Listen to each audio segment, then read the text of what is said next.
দিল্লির একটা হলো নাটকের যাত্রা এখানে বসায়ছে, যে যাত্রকের প্রডিউসার হলো তারেক রহমান। আর এখানে অভিনয় করছে চাঁদাবাজ, সন্ত্রাসী, দুর্নীতিবাজরা। বাংলাদেশের যারা ছাত্র জনতার গণ অভ্যুত্থান করেছিল, আমরা যদি মারতাম তাহলে একটা বাংলাদেশে আওয়ামী লীগ থাকতো না। আমরা আইন এবং বিচারে বিশ্বাস করি। আমরা হলো সালাউদ্দিন ভাইয়ের মতন মবতন্ত্রে বিশ্বাস করি না। আমরা হলো বিএনপির মতন মবতন্ত্রে বিশ্বাস করি না। যারা মব করে নির্বাচন কমিশনে আপনারা দেখেছেন, দ্বৈত নাগরিক এবং ঋণ খেলাপি, এই যে ঢাকা 11 আসনের বিশিষ্ট সন্ত্রাসী সাহেব আল্লামা কাইয়ুম সাহেব, আরেকজন সন্ত্রাসী আছেন ঢাকা 10-এই তো মনে হয়, ওনার নাম যেন কি,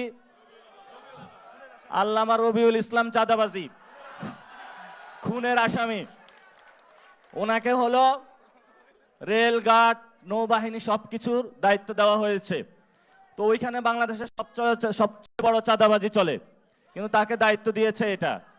এই জন্য হলো বাংলাদেশে গণ অভ্যুত্থানের পরে যখন দেখেছিলাম আমরা বাংলাদেশটা একটি নতুনভাবে গঠন হবে, আর তারা এখানে হলো দিল্লির একটা হলো নাটকের যাত্রা এখানে বসায়ছে, যে যাত্রকের প্রডিউসার হলো তারেক রহমান। আর এখানে অভিনয় করছে চাঁদাবাজ, সন্ত্রাসী, দুর্নীতিবাজরা। তা আমরা হলো এই নর্তদিকের নাচ দেখি, মাঝখানে হলো বাংলাদেশের হলো কামসারা হচ্ছে। এই হলো বাংলাদেশেরই। এখন আমাদের সামনে সুনির্দিষ্ট